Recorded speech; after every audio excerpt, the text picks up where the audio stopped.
Welcome student, स्वागत है आपका यूट्यूब चैनल फिजिक्स इन्फो पर।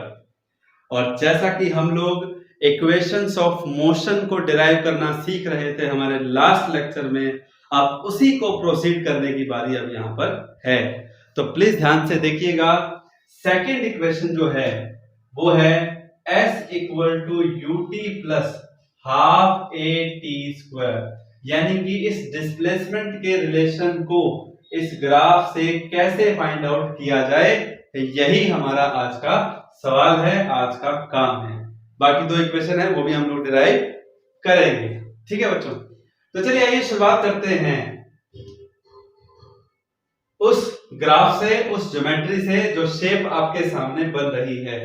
अब इस इक्वेशन के लिए जो ज्योमेट्री मैं आप लोगों को कहूंगा आपको फॉलो करना है, उस पर ध्यान दीजिएगा। अगर हम इस पूरे स्ट्रक्चर को देखें, कौन सा structure, O M B N, इस पूरे स्ट्रक्चर को अगर देखें तो इस पूरे स्ट्रक्चर में दो ट्रायंगल बन रही हैं, एक रेक्टेंगल बन रहा है ना। दो ट्रायंगल बन रही हैं, एक रेक्टेंगल बन रहा है। अच्छा, ये दोनों ट्रायंगल हैं आइडेंटिकल, एक जैसी है। इसकी ये साइड इसके इक्वल, ये साइड इसकी इसके इक्वल, तो ये दोनों हो गई आइडेंटिकल, हो गई, एक जैसी हो गई। चलिए अब बारी है नीचे वाले रेक्टेंगल को देखने की। ओ ए सी एम, ओ ए सी एम, ओ ए सी एम, तो ये रेक्टेंगल बन रहा है कि नहीं बन रहा? बन रहा है ना? हाँ बिल्कुल, ध्यान रखिएगा।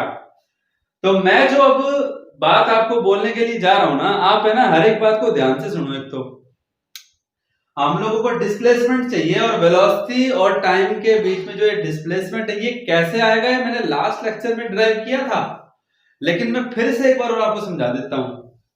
और मैं जो स्टेप हमें जो फॉलो करना है तो उसका ध्यान में रखते हुए चलिए आइए स्टेप कौन सा फॉलो करना है। हमें डिस्प्लेसमेंट फाइंड आउट करने के लिए एरिया निकालना पड़ेगा। प्लीज ध्यान से सुने। एरिया ऑफ पॉलीगन, कौन सा पॉलीगन, प्लीज ध्यान से सुनिएगा।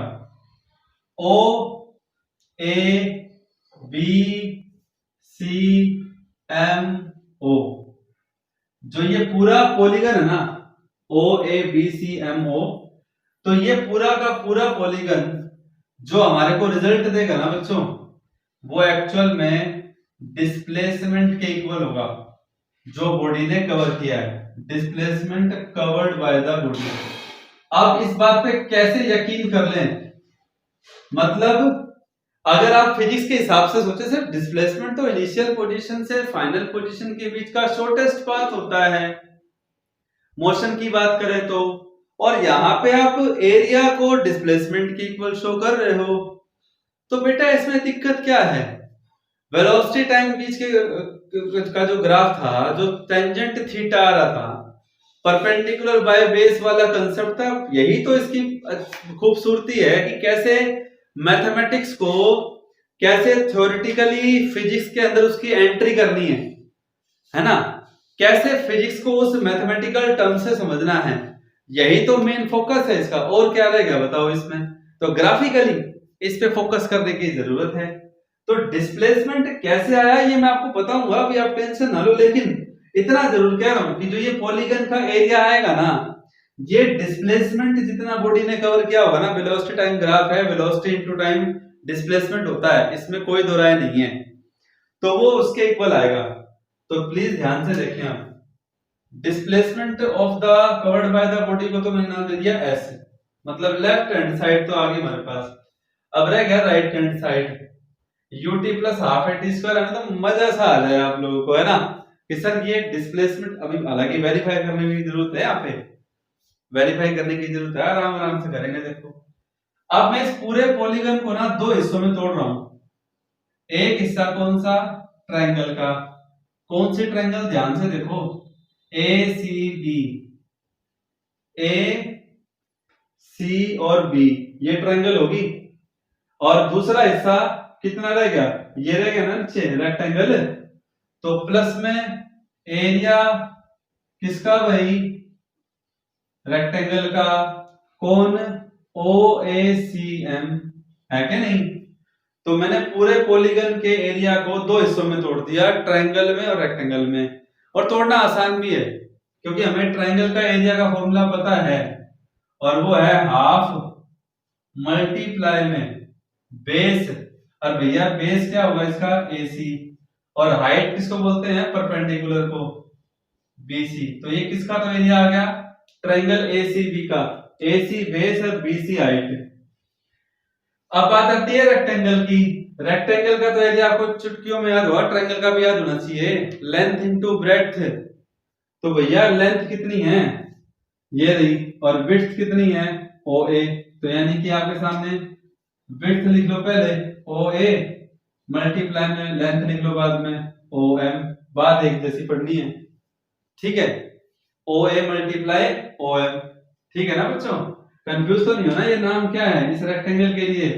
ये लेंथ हो रही है, ये लेंथ हो रही है, विड्थ है कि नहीं? Length into breadth area of rectangle होता ही है। अब सबकी वैल्यू पुट करनी है बस।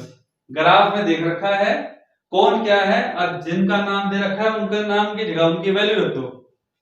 तो कैसे आएगा देखो, S इक्वल टू हाफ। अब A से C का क्या नाम है भाई? T, मल्टीप्लाई में T। B से C क्या रहेगा? B minus U। अभी भी एक बात कहूंगा कि इसको स्क्वायर ब्रैकेट में रखो जो इस ब्रैकेट का रिलेशन है, और प्लस में OA कौन है? U मल्टीप्लाई OM कितना है? T। तो U मल्टीप्लाई T तो UT आएगा, कोई दिक्कत नहीं है जी। लेकिन दिक्कत एक जगह है, हमें चाहिए AT स्क्वायर। UT तो आ गया, एक टर्म तो आ गई लेफ्ट साइड में ऐसे है, लेकिन ये हाफ AT स्क्वायर कैसे आएगा? इसके लिए इस्तेमाल करना पड़ेगा फर्स्ट इक्वेशन का। एक बात बता दूं मैं आपको, जब ये इक्वेशन ऑफ मोशन डिराइव करेंगे ना ग्राफिकल मेथड से, तो इन चारों इक्वेशन का आपस में कहीं ना कहीं यूज होगा। फर्स्ट इक्वेशन डिराइव होगी डायरेक्ट, सेकंड को डिराइव करने में फर्स्ट का इस्तेमाल करने जा रहे हैं, और थर्ड का डिराइव करने में भी हम फर्स्ट का इस्तेमाल करेंगे, ध्यान से समझना। तो बच्चों अब बारी आती है किसकी? First equation of motion using equation of motion first. ये थोड़ा नाम दे रखा है सीक्वेंस के हिसाब से फर्स्ट, नहीं तो आप कुछ भी नाम दे सकते हो। फर्स्ट नाम दे रखा है v equal to u plus AT को, फिर सेकंड नाम दे रखा है s equal to ut plus half AT square, third को नाम दे देते हैं b square minus u square equal to 2as। तो there is no any hard and fast rule, clear? तो यूजिंग इक्वेशन ऑफ मोशन 1 कौन सी? v equal to u plus AT। और कैसे यूज करेंगे? ऐसे काम करो, इसको नाम दो 2। कैसे यूज करेंगे देखो, जो ये u है ना, ये उधर जाके माइनस का u हो जाएगा और a इंटू टी बचेगा। बच्चों ध्यान रखना, कई बच्चे v और u का जो सिंबल बनाते हैं ना स्मॉल में, वो एक जैसा बना देते हैं और यहीं पे कंफ्यूजन हो जाती है एग्जामिनर के लिए कि भैया v है कि u है वो। तो v minus u equal to a into T आ रहा है, और यहाँ पे v माइनस u ये है आपके पास, यूज कर सकते हैं ऐसे, कोई नया काम नहीं है यूज करना कि फर्स्ट इक्वेशन का यूज सेकंड में कर दिया, बिल्कुल कर सकते हैं भाई, पार्ट है वो यूनिफॉर्म एक्सेलरेशन का। तो बाय 2 क्या आएगा? S इक्वल टू, अच्छा प्लस में जो टर्म होती है ना आपस में उनको आगे पीछे ले सकते हैं।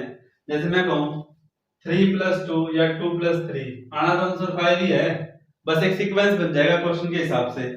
u मल्टीप्लाई t बाद में दे रखा है ना, प्लस में ये वाली टर्म है, तो मैं u मल्टीप्लाई t को पहले लिख दूं ut प्लस हाफ मल्टीप्लाई में t है ही, इसको ब्रैकेट में रखो, और भैया मल्टीप्लाई में a इंटू टी हो गया कि नहीं हो गया? अब t मल्टीप्लाई टी स्क्वायर हो गया, 2t मत बोल देना, मल्टीप्लाई में हो रहा है। तो अल्टीमेटली s इक्वल टू कितना आ गया? ut plus half at square. ये हो गया प्रूव्ड, हेंस प्रूव्ड। ठीक है स्टूडेंट, अब आप सोच रहे हो सर आपने एक बात नहीं बताई अभी तक, आपने एक बात नहीं बताई कि डिस्प्लेसमेंट कहां से आ गया। अरे देख लो भाई, यहां क्या है? वेलोसिटी, u तो वेलोसिटी है, और ये मल्टीप्लाई में टी टाइम है, तो इसमें कौन सी दो राय है कि वेलोसिटी मल्टीप्लाई टाइम डिस्प्लेसमेंट ही होता है। तो यानी कि ये कितने बेशक अलग अलग टर्म हो, मल्टीप्लाई करके आ तो डिस्प्लेसमेंट ही रहे हैं, तभी तो ये डिस्प्लेसमेंट के इक्वल आया है। मैं फिर से रिपीट कर देता हूं, आप इसको बोल रहे हो लेफ्ट साइड में डिस्प्लेसमेंट है या नहीं। और एक बात दिमाग में रखो, डिस्प्लेसमेंट इक्वल टू डिस्प्लेसमेंट ही तो होगा, ठीक है। मान लो कि डिस्प्लेसमेंट नहीं है, लेकिन राइट साइड में u multiply T, velocity multiply time, क्या डिस्प्लेसमेंट नहीं होता? होता है। आपको सर यहाँ पे हाफ ए टी स्क्वायर है, एक्सेलरेशन और टाइम स्क्वायर हो गया, ध्यान से देखना जो मैं बोल रहा हूं। अब एक्सेलरेशन की जो यूनिट होती है ना, वो होती है मीटर पर सेकंड स्क्वायर, मल्टीप्लाई में टाइम स्क्वायर, तो सेकंड स्क्वायर से सेकंड स्क्वायर करेगा तो मीटर रहेगा। तो यानी कि हाफ ए टी स्क्वायर, ए और टी स्क्वायर की यूनिट को जब आपस में मल्टीप्लाई करेंगे ना, तो मीटर बचेगा, और मीटर किसके लिए इस्तेमाल होता है? डिस्प्लेसमेंट के लिए। तो इसका मतलब ये कंफर्म हो गया कि पहले वाली टर्म भी डिस्प्लेसमेंट है और दूसरे वाली टर्म भी डिस्प्लेसमेंट है, और डिस्प्लेसमेंट प्लस डिस्प्लेसमेंट डिस्प्लेसमेंट ही होता है। तो आई होप यू अंडरस्टैंड बच्चों कि एस को हमने डिस्प्लेसमेंट क्यों कहा था। क्यों? इस फर्स्ट लाइन का जवाब हमें लास्ट में जाके मिला कि एरिया जो निकालेंगे ना पॉलीगन का, वो सारा का सारा डिस्प्लेसमेंट के इक्वल आएगा। इसका जवाब आपको लास्ट में मिल गया होगा। And I hope you understand about the basic concept, the basic relation that I am using here to derive the equation of motion. तो ये तो हो गई सेकंड इक्वेशन ऑफ मोशन। कौन सी इक्वेशन ऑफ मोशन हो गई? सेकंड इक्वेशन ऑफ मोशन यहां पे हो गई। ठीक है बच्चों, तो आप इसका स्क्रीनशॉट लें। यस स्टूडेंट, आप ध्यान दें थर्ड इक्वेशन पे, v square minus U square equal to 2as, वो कैसे आएगा? इसका प्रूफ देखो आप कैसे आएगा, ध्यान देखना है, ध्यान देना है आपको यहाँ पे। और आपको ये याद करने में आसानी रहेगी, जब आप सेकंड क्वेश्चन को डिराइव करोगे ना, उसमें भी फर्स्ट इक्वेशन का इस्तेमाल होगा, और जब हम थर्ड इक्वेशन डिराइव कर रहे हैं ना स्टूडेंट्स, तो इसके लिए भी फर्स्ट इक्वेशन का इस्तेमाल होगा। लेकिन ये कंसेप्ट है ना जो, ये कैसे आएगा? सेकंड इक्वेशन में जो कंसेप्ट था ना, उसी कंसेप्ट का इस्तेमाल करूंगा, लेकिन एक अलग तरीके से। क्या है? देखिए, एरिया ऑफ पॉलीगन। अब मैं इस पॉलीगन का नाम बताऊं आपको? नहीं पता हो जिनको देख लेना। O से A से B से M और M से O। एक अलग से डायग्राम बना के देखो, O से A से B से M से O। बेटा ये जो दो साइड है ना, ये तो है पैरेलल, ये पैरेलल है नहीं, तो ऐसे क्वाड्रिलेटरल को ट्रेपीजियम कहते हैं। क्या कहते हैं students? Trapezium. Yes, I hope you understand, a new name for you, कि इस पॉलीगन की 4 साइड तो हैं, 1 2 3 4, जिसमें से 2 पैरेलल हैं। देख लो, ये इसके पैरेलल है, OA किसके पैरेलल है? BM के। और O से M AB के पैरेलल थोड़ी ना है क्या? नहीं, पैरेलल कहां से है? देख लो, ये लाइन तो ऐसी है और ये लाइन ऐसी है, पैरेलल है कोई। और ये लाइन OA ऐसे है और BM ऐसे है, ये पैरेलल है दोनों। छोटा बड़ा हो तो क्या हुआ? पैरेलल तो है ही। नहीं समझ में आया? फिर तो अब हम ऐसे क्वाड्रिलेटरल को ट्रेपीजियम कहते हैं। पीछे भी मैं बोल सकता था ट्रेपीजियम, एरिया ऑफ ट्रेपीजियम। फिर वहां पे ट्रेपीजियम का डायरेक्ट एरिया का फॉर्मूला जो है, वो हम लोग देखो, वही वाली बात है कि ट्रेपीजियम का एरिया निकालो या तो डायरेक्ट फॉर्मूले से, या फिर आपने इसको ट्रायंगल में और रेक्टेंगल में तोड़ा। तो लास्ट वाले में ना हमने क्या किया था, S equal to UT plus half A T square में इस ट्रेपीजियम का जो है डायरेक्ट फॉर्मूला यूज ना करके इसके 2 पार्ट कर दिए थे, एक ट्रायंगल और एक रेक्टेंगल। लेकिन अब है ना जो थर्ड इक्वेशन डिराइव करने के लिए इस ट्रेपीजियम का हम डायरेक्ट फॉर्मूला इस्तेमाल करेंगे, और वो क्या होगा? प्लीज ध्यान से देखें। एरिया ऑफ ट्रेपीजियम, पहले मैं आपको ये बता दूं कि एरिया ऑफ ट्रेपीजियम OABM जो है that is equal to displacement covered. जैसा कि लास्ट में भी हम लोगों ने पढ़ा था इसको, लास्ट में भी हम लोगों ने, सॉरी फॉर इंटरप्शन, तो जो लास्ट में हम लोगों ने पढ़ा था ना कि एरिया ऑफ पॉलीगन, तो उस पॉलीगन का नाम ट्रेपीजियम है, और यह है किसके इक्वल? डिस्प्लेसमेंट के तो इक्वल है डिस्प्लेसमेंट कवर्ड, ठीक है, बाय द बॉडी, उसी के तो इक्वल है ये, डिस्प्लेसमेंट के तो इक्वल है। तो ऐसे में अब डिस्प्लेसमेंट का नाम तो हो गया एस, और ट्रेपेजियम का जो एरिया है ना, अब मैं आपको इसका डायरेक्ट फॉर्मूला अप्लाई करना सिखा रहा हूं, प्लीज ध्यान से देखना। Half multiply sum of parallel side, तो बताओ बच्चों पैरेलल साइड कौन कौन सी है? ओ ए प्लस में सम का मतलब प्लस बी एम, तो ये हो गया sum of parallel side, sum of parallel side O A B M multiply perpendicular distance between parallel line, parallel side. अब पैरेलल साइड के बीच की परपेंडिकुलर डिस्टेंस ये है या ये है, मतलब ये है या ये है, तो परपेंडिकुलर तो बिल्कुल सीधा होता है, तो ये है O से लेकर के M, है ना, O से लेकर के M परपेंडिकुलर डिस्टेंस, या इसको हम हाइट ऑफ ट्रेपेजियम भी कह सकते हैं। So student S equal to half, put कर दो तो वैल्यू, आसान काम हो गया। O से A कितना है U, O B से M कितना है V, O से M कितना है T। यस, हम सब जानते हैं, आप सब जानते हैं कि इनकी वैल्यू क्या है, ठीक है।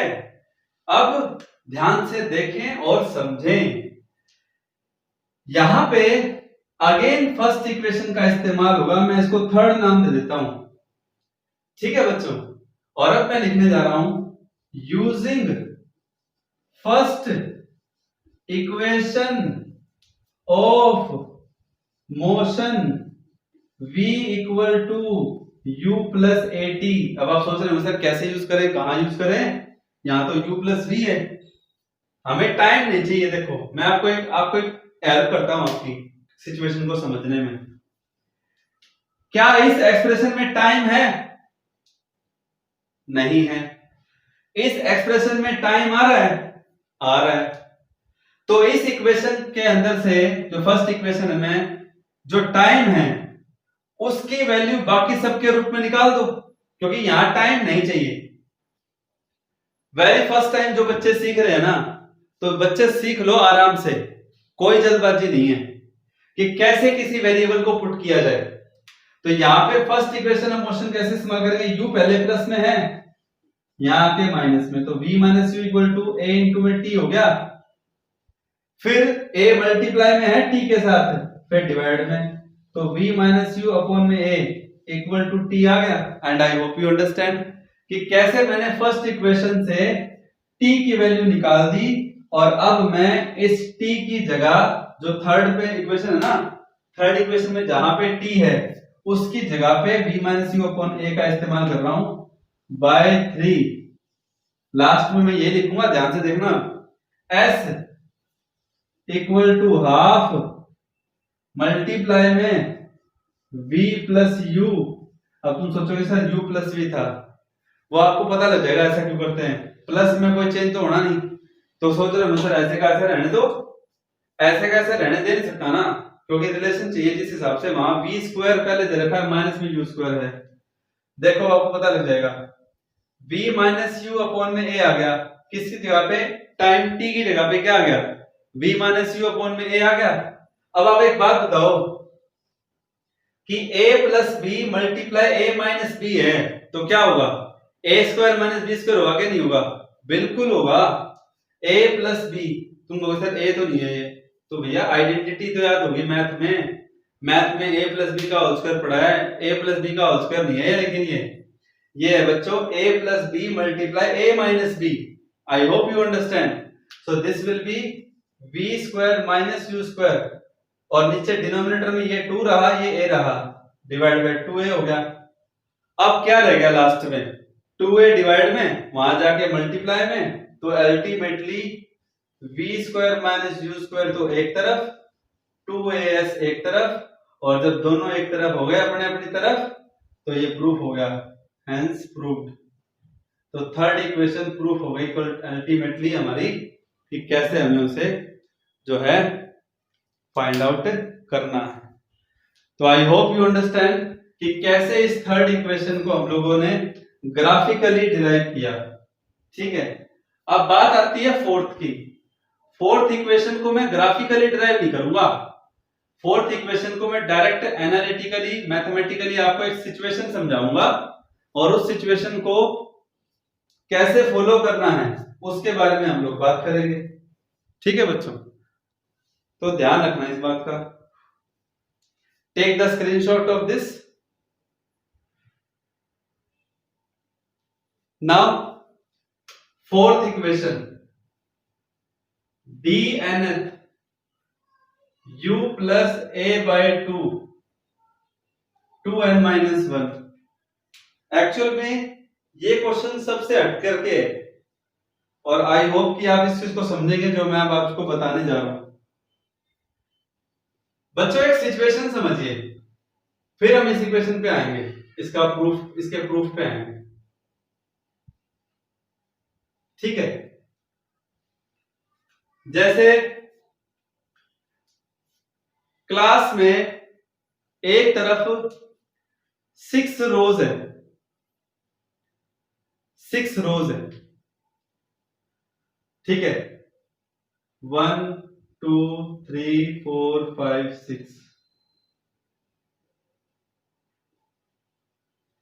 अब मैंने कहा कि जो ये 6 रोज में बैठे हुए सारे स्टूडेंट्स हैं ना, स्टैंड अप हो जाओ, स्टैंड अप ऑल 6 रोज स्टूडेंट्स। मैं साथ साथ दिख रहा हूं क्योंकि ये चीज क्लासरूम में होती तो ज्यादा अच्छे से समझ में आती। मैंने कहा स्टैंड अप ऑल 6 रोज स्टूडेंट्स, अभी बताऊंगा ये मैं क्यों बता रहा हूं। तो 6 के 6 रो के जो स्टूडेंट्स हैं वो सब के सब अपनी जगह पर खड़े हो जाएंगे। ठीक है, ये तो होगी फर्स्ट लाइन।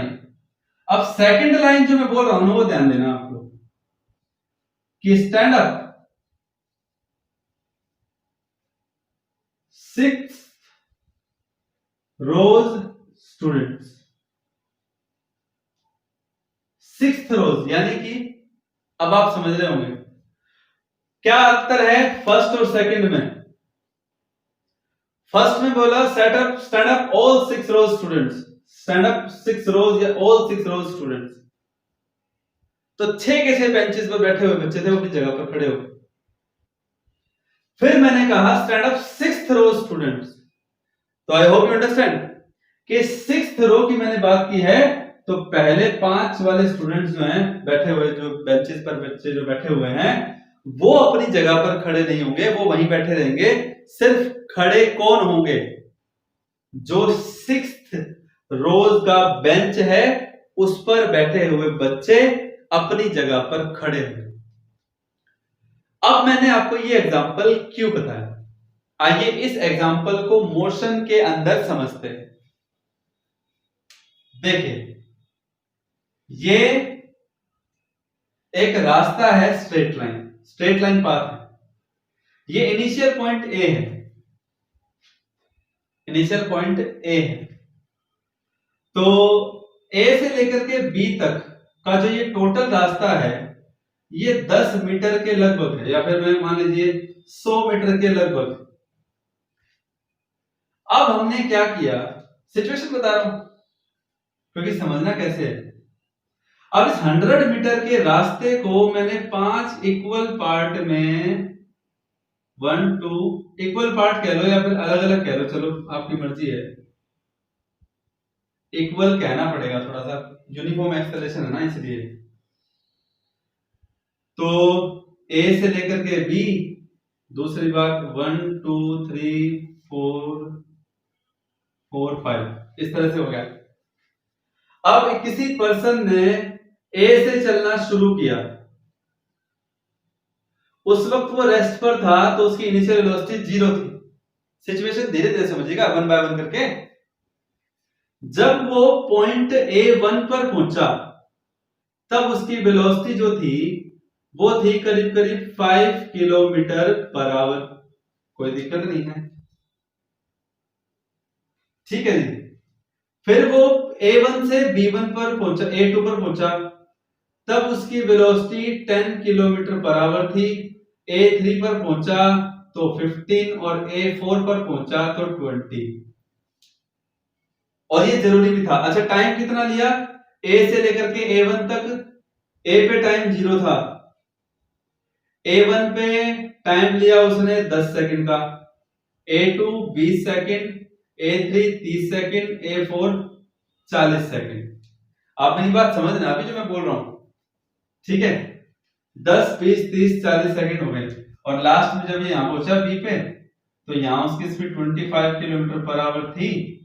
मतलब चलता जा रहा है वो कंटिन्यूसली, रुका नहीं है यहाँ। अभी आप सोच लो ए से बी पर वो जा रहा है, बी को जब उसने क्रॉस किया तब उसकी वेलोसिटी 25 थी, ठीक है। और टाइम जो था वो 50 सेकंड का हो चुका था। देखो एग्जाम्पल के बिना सिचुएशन क्लियर नहीं होती। मैंने आपको कहीं पर भी डिस्टेंस का जिक्र अभी तक नहीं किया।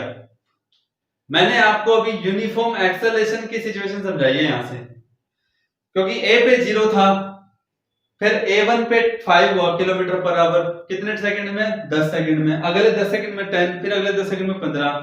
तो वेलोसिटी में इक्वल चेंज आ रहा है और टाइम भी इक्वल है, इक्वल इंटरवल ऑफ टाइम। तो इट मींस बच्चों ये तो यूनिफॉर्म एक्सेलरेशन हो गया। तो इस इक्वेशन की जो जरूरी कंडीशन थी वो तो फॉलो हो गई यहाँ पे। अब इस इक्वेशन की nth वाली बात तो फॉलो नहीं हुई। अब उस पे आते हैं। देखो अब क्या हुआ कि इस टोटल 0 से लेकर के 50 सेकंड के दौरान, 0 से लेकर के 50 सेकंड के दौरान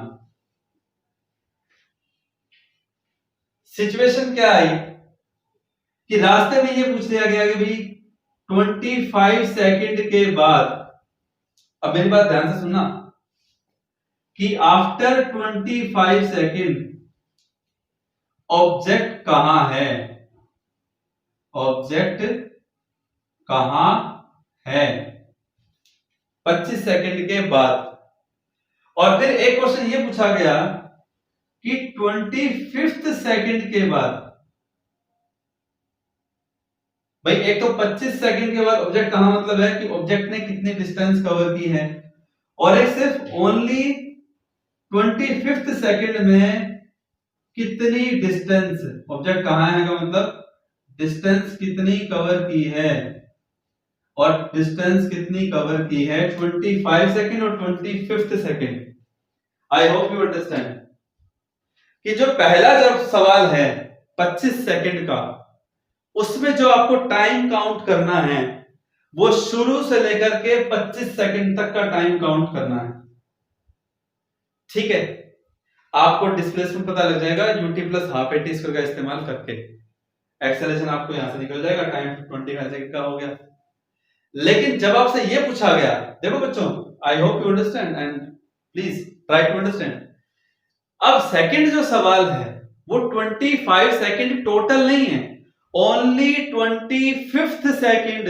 इस एग्जांपल को देखिए, मैंने बोला कि 6 रोज के स्टूडेंट्स खड़े हो जाइए, तो 6 के 6 बच्चे जो है उस रोज के सभी खड़े हो गए थे। जब मैंने सिर्फ 6th की बात की तो सिर्फ 6th रोज के ही स्टूडेंट अपनी जगह पर खड़े हुए। तो मेरा मतलब कि मैं 25 सेकंड की डिस्टेंस नहीं निकालने के लिए बोल रहा हूं, मैं सिर्फ 25th सेकंड की डिस्टेंस निकालने के लिए बोल रहा हूं।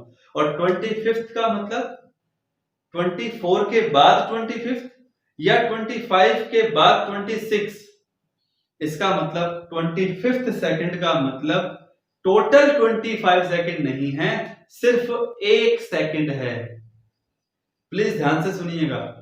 अगर मैं आपसे ये पूछ रहा हूं कि 25th सेकंड में कितनी डिस्टेंस कवर की गई, तो मेरा सवाल सिर्फ उस 1 सेकंड में कितनी डिस्टेंस कवर की गई वो है, ना कि पूरे के पूरे 25 सेकंड में। तो बच्चों आई होप यू अंडरस्टैंड कि जब ये nth लिखा हुआ आ रहा है तो इस nth का मतलब है एक पर्टिकुलर सेकंड, ना कि टोटल सेकंड। अगर 50 सेकंड की जर्नी हो और आपसे कहा जाए कि 50 सेकंड में टोटल कितनी डिस्टेंस कवर हुई की गई, then you have to take the total time 50 second. लेकिन जब आपसे यह पूछा जाए कि सिर्फ आपको 50th सेकंड की 50th सिर्फ 50वें सेकंड की डिस्टेंस निकालनी है, सो आई होप यू अंडरस्टैंड कि 49 के बाद 49 के बाद जो 50 आता है वो सिर्फ 1 सेकंड के दौरान कितनी डिस्टेंस उसकी कवर हुई वो हमें निकालनी हो तो उसे हम nth डिस्टेंस कहेंगे, उस 1 सेकंड की डिस्टेंस कहेंगे। सो आई होप यू अंडरस्टैंड कि जो मैं आपको इस एग्जांपल से समझाने चाह रहा था वो ये था कि हमें डीएनएथ का मतलब क्या समझना है। तो मैं आपके सामने पहले डीएनएथ का मतलब बता भी चुका हूं कि distance covered in nth second, और nth का मतलब टोटल सेकंड नहीं, सिर्फ 1 सेकंड। तो समझ लीजिए अगर आपसे किसी ने कहा कि 6th सेकंड की डिस्टेंस निकालो तो मैं आपको एक इजी तरीका बताता हूं कैसे करना है आपको, कि टोटल 6 सेकंड की डिस्टेंस निकालो, टोटल 6 सेकंड की डिस्टेंस निकालो या उसकी प्लस की करोगे। अगर आपसे पूछा जाए हाँ टोटल 6 सेकंड की डिस्टेंस निकालो और इसमें से फिर टोटल 5 सेकंड की डिस्टेंस को माइनस कर दो। देखो इजी सवाल हो गया। अब यहाँ पे आपसे एग्जांपल है कोई भी XYZ 6th सेकंड की डिस्टेंस निकालने के लिए बोल रहा है तो क्या करोगे, 6 सेकंड की टोटल डिस्टेंस, अभी मैंने TH नहीं लिखा है D6 लिखा है, इसमें और इसमें अंतर है। 6th मतलब ओनली 6 पहले 5 नहीं, और 6 का मतलब 0 से लेकर के 6, 5 का मतलब 0 से लेकर के 5 सेकंड। ठीक है बच्चों, तो उस टोटल 6 सेकंड में से अगर टोटल 5 सेकंड की डिस्टेंस निकाल दें तो छठे सेकंड की डिस्टेंस आ जाएगी। ठीक इसी तरह से डीएनएथ क्या आएगा, डीएनएथ आएगा कि अगर आप n सेकंड की डिस्टेंस में से n-1 यानी कि 1 सेकंड की जो डिस्टेंस है, एक कम सेकंड की डिस्टेंस जो है अगर वो माइनस कर दें तो आपके पास nth सेकंड का डिस्टेंस आ जाएगा। आई होप यू अंडरस्टैंड। और n सेकंड की डिस्टेंस कैसे निकालेंगे, हालांकि मैं डिस्टेंस को s भी नाम दे सकता हूं जैसे कि मैंने सेकंड इक्वेशन में नाम दिया, तो आप कंफ्यूज मत होना कि मैं यहाँ पे सेकंड इक्वेशन ऑफ मोशन का इस्तेमाल करने जा रहा हूं, using second equation of motion. कैसे और कब, यही बात सोचने की यहाँ पर है। s equal to ut plus half at square. बच्चों टाइम भले ही ले रहा हूं लेकिन आराम से समझना है, इंपॉर्टेंट रिलेशन है। s equal to ut plus half at square, तो यहाँ पे आपको s की जगह, क्योंकि दो इक्वेशन चाहिए, dn चाहिए और dn-1 चाहिए, तो आप इसमें पहले s की जगह पुट करेंगे ना, t की जगह, t फॉर टाइम, टाइम की जगह पुट करेंगे आप n सेकंड, तो t equal to n put करेंगे और s की जगह पुट करेंगे dn। ठीक है, तो एक इक्वेशन क्या आ जाएगी, s की जगह dn, t की जगह n, बाकी ऐसे का ऐसा un plus half an square. इस इक्वेशन को तो नाम दे दो 1, इसको नाम दे दो 2। अभी हम इस 2 का इस्तेमाल करेंगे यानी कि dn की जगह अब हम ये यूज करेंगे 1 में, लेकिन पहले dn-1 भी तो निकालें, dn-1 भी तो निकाल लें। कैसे निकलेगा, अगेन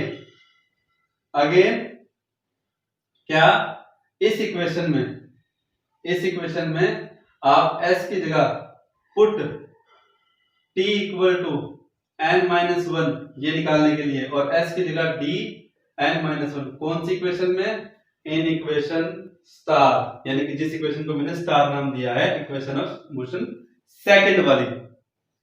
तो बच्चों s क्या आ गया, s आ गया dn-1, u ऐसे का ऐसा, t की जगह क्या पुट करेंगे, टाइम है ना, तो एक कम सेकंड पुट कर लिया n-1 second, plus half a n-1 का स्क्वायर। बच्चों फर्स्ट टाइम आप पढ़ रहे हो तो मैथमेटिकल इक्वेशन को डायरेक्ट कैसे सॉल्व करते हैं, यही सबसे बड़ा काम यहाँ है, तो इसको ध्यान में देखिएगा।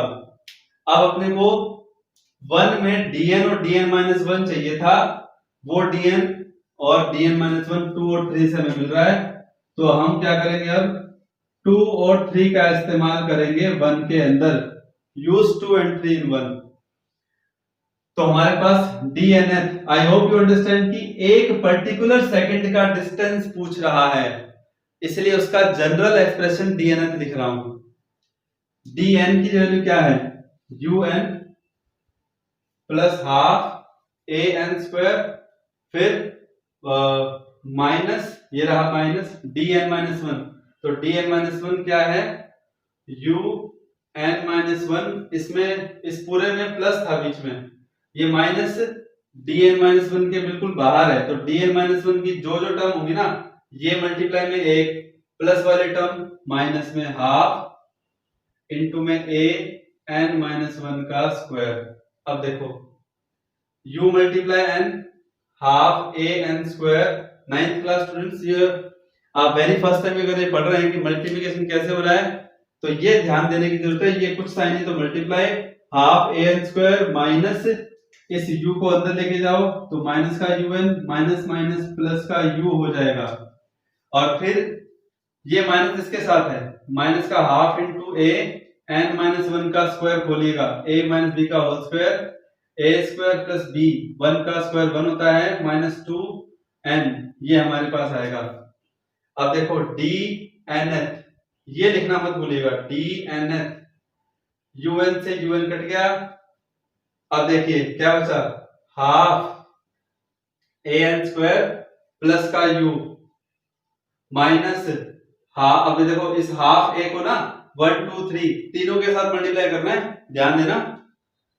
तो माइनस का half into a n square minus minus minus plus minus, half a into 1 minus half a, minus minus plus half into a multiply में 2n, 2 से 2 कट गया, नीचे कट गया, हाफ a स्क्वायर से हाफ a स्क्वायर कट गया, तो क्या बच गया, u minus half a plus a n।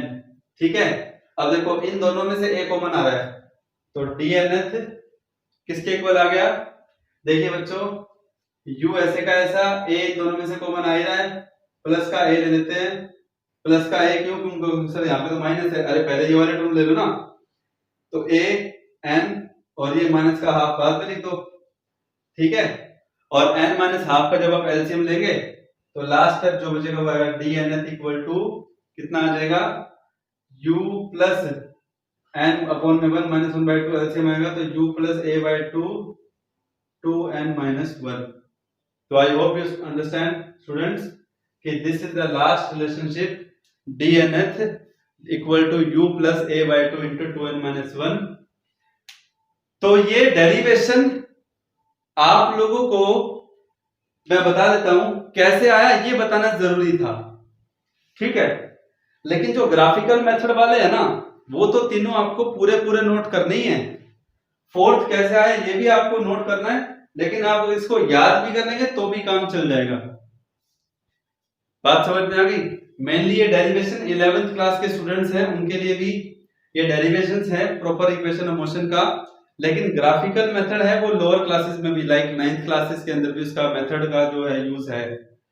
I hope you understand कि कैसे इक्वेशन ऑफ मोशन, जो चारों इक्वेशन ऑफ मोशन थी, हम लोगों ने उनको कंसिडर किया, उनको समझा। ठीक है, तो बच्चों ढंग से पढ़िएगा। इसके ऊपर जो न्यूमेरिकल हैं अब उनको सॉल्व करने की बारी आ गई है, तो हमारे नेक्स्ट लेक्चर में हम लोग वही काम करेंगे। So thank you very much, wish you all the very best, और ढंग से पढ़िए, सुरक्षित रहिए। Okay, thank you.